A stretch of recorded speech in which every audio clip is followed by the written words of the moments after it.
La función de relación es especialmente importante dentro del reino animal.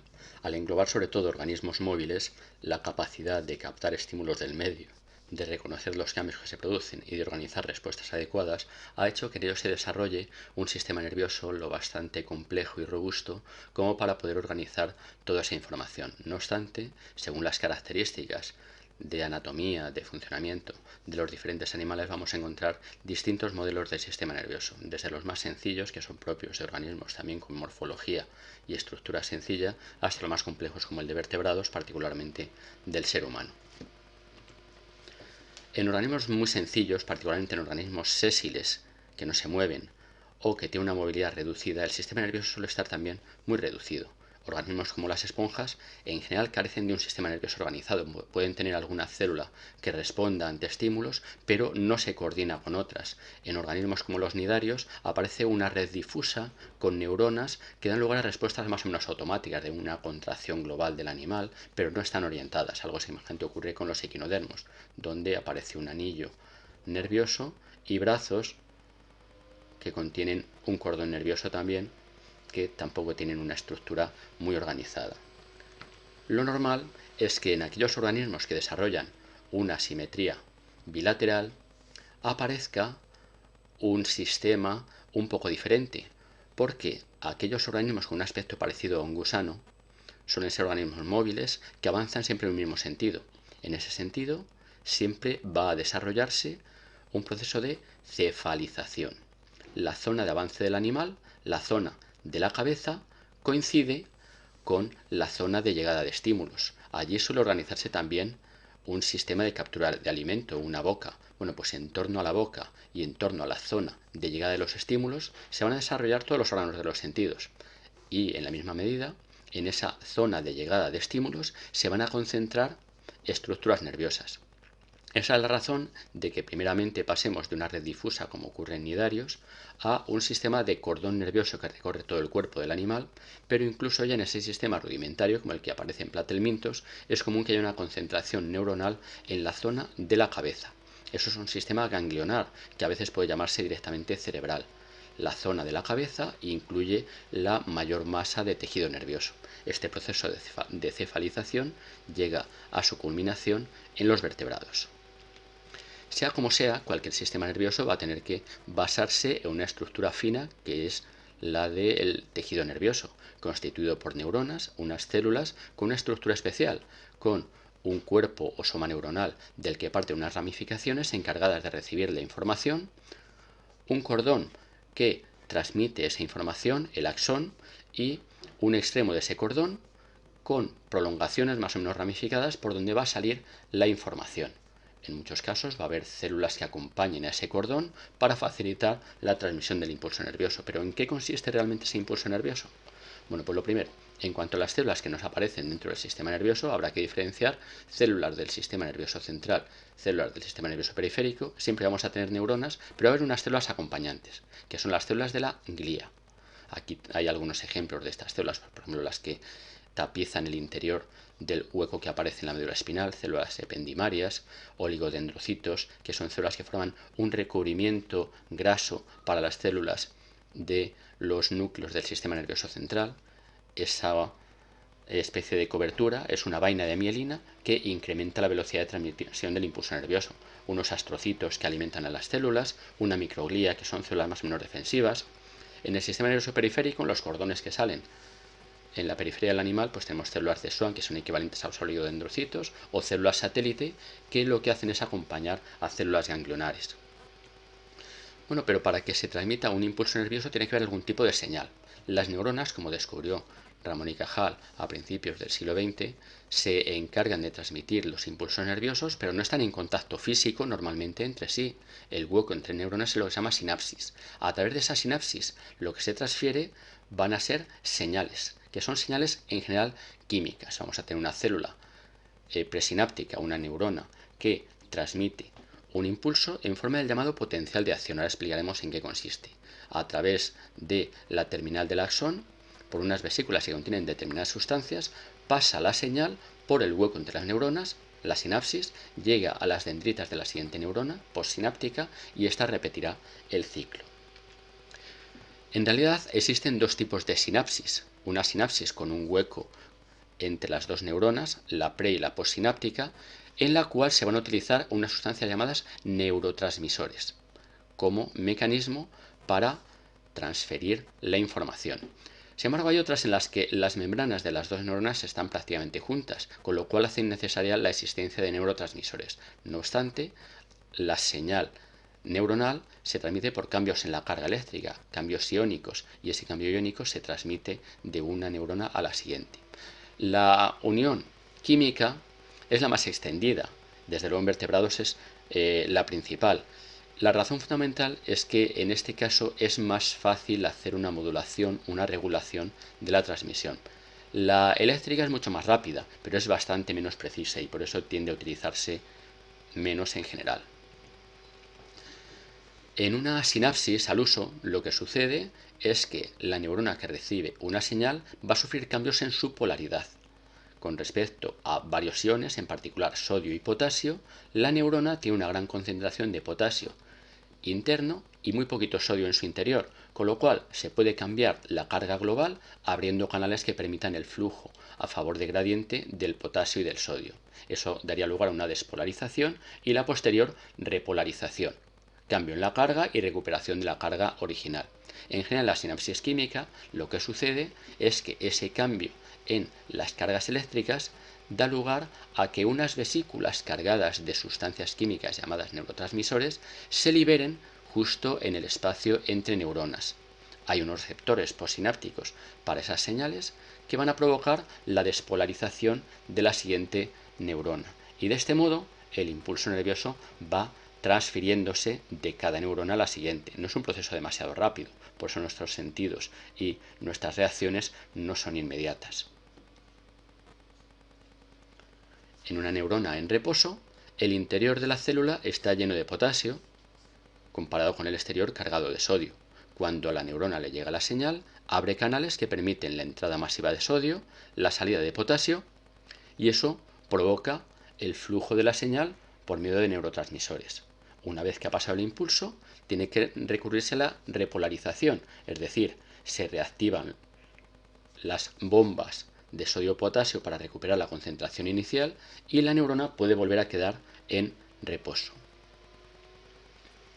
Aquí se puede ver cómo este estímulo va a entrar normalmente por las dendritas de las neuronas, va a pasar del cuerpo al axón y por las terminales axónicas llegará a la siguiente, recorriendo tantas neuronas como sea necesario para conectar estímulo y respuesta.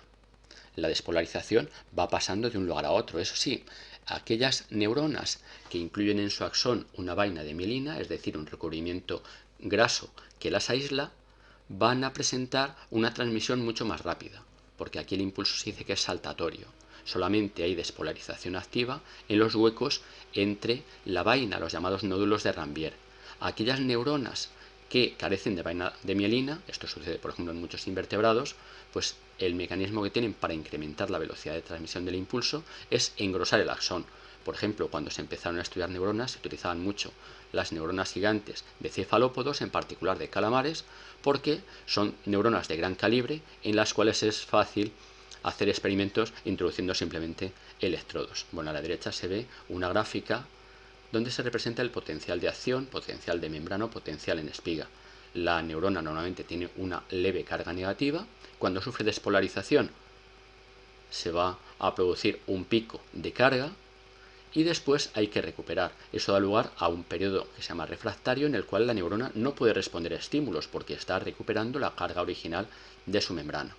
Aquí se puede ver con un poquito más de detalle cómo se produce una despolarización que es muy rápida, pero desde luego no es instantánea, aumenta la carga positiva de la neurona, después se recupera poco a poco y esto hace que en la transmisión del impulso nervioso se cumpla una serie de leyes, la ley del todo o nada, la neurona responde o no responde, o da lugar al pico o no da lugar a él, con lo cual no hay una modulación en cuanto a que se produzca el impulso o no, sino que se produce o no. ¿Cómo se consiguen impulsos de mayor intensidad?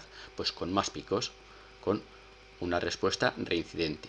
A veces las neuronas se acomodan, entonces dejan de dar impulsos. Por ejemplo, cuando nosotros estamos oliendo algo cuyo aroma nos desagrada, al principio es sumamente desagradable, pero luego después nos acostumbramos y casi no notamos el olor.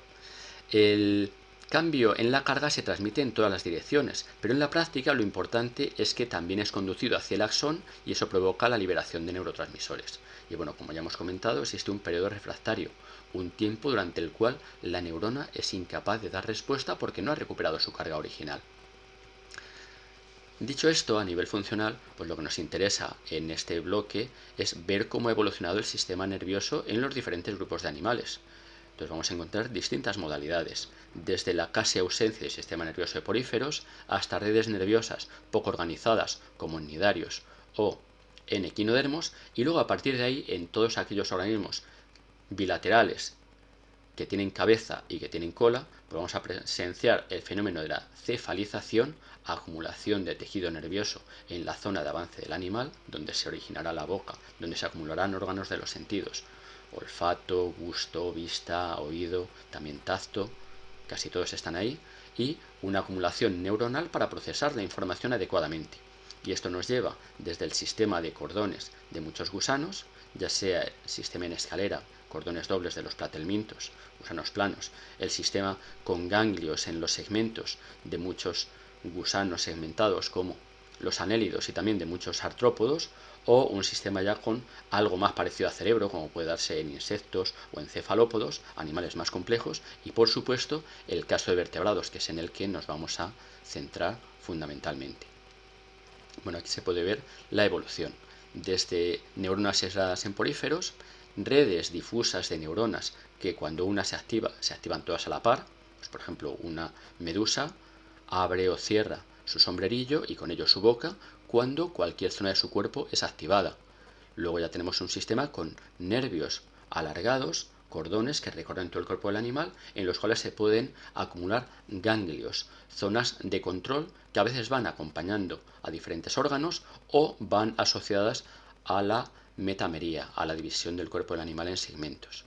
La presencia de órganos de los sentidos favorece la acumulación neuronal y en muchos casos se puede hablar de verdaderos cerebros u órganos cerebroides. Es muy común el que haya cordones con ganglios más pequeños a lo largo del cuerpo del animal, que esto en vertebrados ha dado pie a una diferenciación en un sistema nervioso central y sistema periférico, lo veremos a continuación. En el caso de los vertebrados se produce una situación particular. La mayor parte de los invertebrados tienen un sistema nervioso ventral. ¿Por qué razón? Porque aquellos invertebrados con un sistema nervioso más o menos complejo proceden de animales reptadores, gusanos que se arrastraban por el fondo de los mares, en cuyo caso tener el sistema nervioso pegado al suelo era una gran ventaja. Sistema ventral, los cordones nerviosos van pegados al suelo. Sin embargo, los vertebrados procedemos de animales nadadores. Cuando un animal está nadando, la presencia de un sistema ventral o dorsal es indiferente. Lo que ocurre es que en aquellos animales nadadores, como los cordados ancestrales, surgió una estructura rígida en la espalda del animal, en el dorso, la notocorda, que luego con el paso del tiempo se convirtió en la columna vertebral. Es lógico que se asocie a esa estructura dura, resistente, un sistema nervioso frágil para que quede protegido. Esto da pie a dos características del sistema nervioso de los vertebrados. Por una parte, el sistema nervioso de vertebrados deriva de estructuras cutáneas. Del ectodermo se forma un pliegue que da lugar a un surco que origina un tubo nervioso que se sitúa en posición dorsal. Ese tubo nervioso contiene un líquido en su interior, el líquido cefalorraquídeo, y en el proceso de cefalización va a dar lugar a una serie de vesículas que las comentaremos después en la zona de la cabeza para acumular componentes del sistema nervioso. Por otra parte, este cordón neural dorsal se va a asociar primeramente a la notocorda y después a la columna vertebral, situándose en su interior para quedar protegida por el hueso. Bueno, aquí se ve la embriología del sistema nervioso central. A partir de ese tubo neural va a originarse un cordón nervioso que recorre todo el cuerpo del animal. La parte que ocupa la mayor parte del cuerpo es la médula espinal, un cordón del que van a salir nervios para conectar todos los órganos del cuerpo con esta zona central que procesa la información. Y en la zona de la cabeza del animal se van a formar inicialmente 3 vesículas que reciben los nombres de prosencéfalo, la zona anterior, mesencéfalo, la zona media y rombencéfalo, la zona posterior.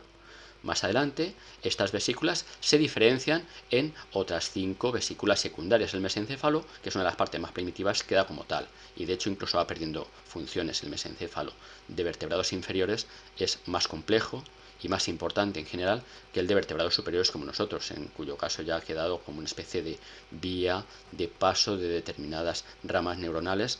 Se cruzan fibras, pero no hay mucha cantidad de neuronas ni mucho procesamiento. La zona anterior va a dar lugar a un diencéfalo con funciones todavía primitivas, por ejemplo incluye el hipotálamo o el tálamo, y luego un telencéfalo. El telencéfalo va a basarse en la superficie de esa masa encefálica, la corteza cerebral que llamamos, y va a incluir 2 mitades, 2 hemisferios plegados con circunvoluciones donde se van a almacenar casi todas las funciones sensoriales y motoras, y en nuestro caso, en el de la especie humana, pues casi todas las funciones superiores de inteligencia, memoria, capacidad numérica o espacial. La parte posterior, que en principio se encarga más de funciones automáticas, se diferencia en un mielencéfalo que va a dar lugar al bulbo raquídeo que conecta con la médula espinal y que se encarga de funciones estrictamente automáticas como el latido cardíaco, una zona de metencéfalo que va a dar lugar al cerebelo y también al llamado puente de Barolio, una zona de conexión. El cerebelo se va a encargar de cosas como el control del equilibrio o la automatización de movimientos. Bueno, pues dentro de la columna vertebral vamos a tener una serie de vértebras que recorren todo el cuerpo del animal, y en el interior de esas vértebras va a alojarse la médula espinal, un cordón nervioso que presenta en su zona más interna un dibujo como de alas de mariposa con un agujerito en el centro. El agujerito del centro es el epéndimo. Lo de alrededor son las astas dorsales y ventrales.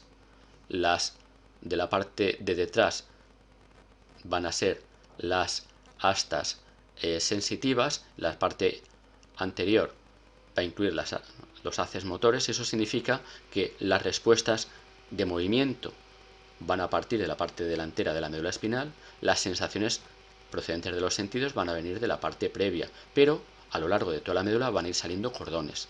La parte interna se ve de un color oscuro, es lo que se llama la materia gris, que es donde se acumulan cuerpos neuronales. A su alrededor queda la llamada materia blanca, que son fibras nerviosas mielínicas de las que van a partir nervios. Estos nervios van a salir fundamentalmente de los huecos entre las vértebras, pero en cualquier caso la columna vertebral va a proteger esa médula espinal. La médula espinal y el cerebro, el encéfalo en conjunto, van a estar a su vez recubiertos de unas membranas de protección, que son las meninges. De dentro a fuera, pía madre, aracnoides y dura madre. En la zona de la cabeza va a organizarse un encéfalo, una masa mucho más voluminosa, que va a constituir el componente fundamental del sistema nervioso central. En cualquier sistema nervioso de vertebrados vamos a encontrar, por tanto, 2 componentes. Una zona central que se encarga de procesar la información, sistema nervioso central, constituido por la médula que hemos comentado, y el encéfalo, rodeado por el cráneo, ya que en la cabeza no hay columna vertebral. La manera de proteger esa masa nerviosa ha sido dotarla de un cráneo, por eso a los vertebrados también se nos llama craniotas. Este encéfalo va a tener distintos componentes: un cerebro, que es la parte fundamental, que se encarga de funciones sensoriales, motoras y funciones superiores; el cerebelo, como ya hemos mencionado, encargado de movimientos y equilibrio; un tronco encefálico con vías de transporte y con funciones automáticas, que va a incluir cosas como el puente de Barolio o el bulbo raquídeo, está comentado; y luego todo un conjunto de nervios que brotan del sistema nervioso central y lo conectan con todas las partes del cuerpo para recibir información y llevar órdenes. Nervios que transmiten información son nervios sensitivos, nervios que transmiten las órdenes del sistema nervioso central son nervios motores. La respuesta que se da puede ser una respuesta directamente de movimiento, respuesta motora, pero también puede haber una respuesta secretora. En principio vamos a diferenciar 2 componentes dentro del sistema nervioso periférico: un sistema somático, que suele ser voluntario, que incluye 12 pares de nervios craneales y 31 pares de nervios espinales o raquídeos que parten de la columna vertebral, y un sistema autónomo, que quiere decir que es involuntario, con respuestas automáticas, que incluye un sistema simpático o toracolumbar y un sistema parasimpático o cráneo-sacro. Esta segunda denominación hace referencia a su localización, pero en general el simpático es un sistema activador para organizar respuestas ante situaciones de estrés, mientras que el parasimpático actúa más en situaciones de relajación. El simpático, por ejemplo, activa los músculos, mientras que el parasimpático activa la digestión. De tal modo que en el sistema nervioso de un vertebrado no vamos a encontrar un sistema nervioso central, un sistema nervioso periférico y lo que es también muy importante, tiene que estar asociado a los órganos de los sentidos y a los órganos efectores, músculos y glándulas, para recibir la información, procesarla y dar lugar a las correspondientes respuestas. Con respecto a la evolución del encéfalo, que es el tema de este vídeo, pues se puede apreciar que las vesículas encefálicas han ido variando en cuanto a su importancia dentro del encéfalo. En peces, por ejemplo, lo que es el cerebro de vertebrados superiores prácticamente ni está desarrollado. Existen sobre todo estructuras que controlan funciones automáticas. En anfibios o reptiles, pues se va desarrollando un poquitín más la zona anterior prosencefálica, que va a incluir pues los bulbos olfativos o la parte de la corteza cerebral, donde únicamente hay un desarrollo mayor de ese prosencéfalo es en mamíferos, y de hecho el prosencéfalo va a dar lugar a un telencéfalo, que es la mayor parte de nuestro cerebro, sobre todo de mamíferos como el ser humano, que no cabe en el cráneo tal como está y se repliega considerablemente. El cerebelo también sufre modificaciones, y de hecho en aquellos animales complejos que requieren de movimientos en las tres direcciones del espacio suele también desarrollarse mucho en aves, por ejemplo, y en mamíferos como los primates o como los cetáceos, unos arborícolas, los otros acuáticos, también se ha desarrollado considerablemente. Bueno, aquí se puede ver las vesículas que aparecen dentro del encéfalo con su diferenciación en el prosencéfalo, que incluye el telencéfalo con lóbulos olfativos, los hemisferios cerebrales que controlan casi todas las funciones voluntarias en nuestro caso, una zona más automatizada que incluye el tálamo, la hipófisis, una zona intermedia que es el mesencéfalo, muy reducido en nuestro caso, y la zona también de automatismos, un cerebro muy primitivo que incluiría el rombencéfalo. De hecho, a veces para rombencéfalo, mesencéfalo y diencéfalo se habla de la existencia de un cerebro ancestral, un cerebro que a veces se oye decir que es como el de reptiles, porque en mamíferos es el telencéfalo el que ha adquirido una preeminencia que previamente no existía. Tanto en tamaño como en distribución de la masa encefálica se puede apreciar grandes diferencias entre los distintos grupos de vertebrados, siendo más sencillo globalmente en peces, más complejo en mamíferos, en aves también hay cierto grado de sofisticación y bastante menos en reptiles, anfibios y por supuesto, como hemos dicho, en peces. Los que tienen un comportamiento más plástico, más modulable son los mamíferos, no todos ellos, pero sí los superiores. En aves también hay cierta moldeabilidad, pero uno no puede convertir en mascota a un pez o a una rana. A las aves no a todas. Y a los mamíferos, pues tampoco se puede a todos, pero sí que hay muchos que responden de un modo más adecuado a los estímulos. Bueno, aquí se puede ver cada vesícula encefálica a qué ha dado lugar. El prosencéfalo se ha dividido en telencéfalo con los hemisferios cerebrales, diencéfalo, tálamo, hipotálamo, mesencéfalo, con zonas de filtración de información fundamentalmente, y rombencéfalo con el metencéfalo, que incluye el cerebelo o la protuberancia, el puente de Barolio que hemos dicho, y el mielencéfalo que da lugar al bulbo raquídeo. En general, tenemos entonces un sistema nervioso central con diferentes componentes más o menos diferenciados, no solo en su estructura, sino en su función. No nos vamos a entretener aquí en comentar cómo el cerebro de vertebrados superiores como mamíferos y particularmente el humano tiene una zonificación con lóbulos con diferentes funciones y luego una serie de nervios que parten del sistema nervioso central y que se localizan anatómicamente en distintos lugares y recibirán sus nombres. Estos nervios van a incluir ramas sensitivas y motoras en muchos casos a la vez, es decir, vías que van del sistema nervioso central a los efectores y a la inversa desde los sentidos al sistema nervioso central, y también va a haber vías que sean voluntarias y conscientes y otras que sean automáticas. Dentro del sistema automático ya hemos dicho que existe un sistema simpático que se activa en situaciones de estrés y otro parasimpático en situaciones de reposo. El nombre de simpático o parasimpático hace referencia solo a la ubicación de los ganglios que presentan estos nervios. Simpático quiere decir cercanos a la columna vertebral, parasimpático quiere decir alejados de la columna vertebral. Entonces se ve algunas de las funciones del sistema simpático, dilatar pupila o inhibir la pupila, pues depende del sistema simpático, mientras que la constricción de la pupila la hace el parasimpático. Relajación de las vías respiratorias o constricción de las mismas, inhibir la digestión, estimularla, todo aquello que no es vital en una situación de ataque o de escapada, lo anula el sistema simpático. Por eso aumenta el tono muscular, inhibe la digestión, acelera el ritmo cardíaco, mientras que el parasimpático lo que hace es estimular situaciones de relajación, contraer la vesícula urinaria cuando está en situación de relajación, activar la digestión, frenar el ritmo cardíaco, aumentar la liberación de jugos digestivos. Y no olvidemos que el encéfalo es el órgano de nuestro cuerpo que procesa toda la información, con lo cual, cuando estamos hablando de las partes del encéfalo, realmente estamos hablando de las partes que constituyen, en el fondo, nuestra propia conciencia, que hoy por hoy tampoco somos capaces de definirla y describirla con facilidad.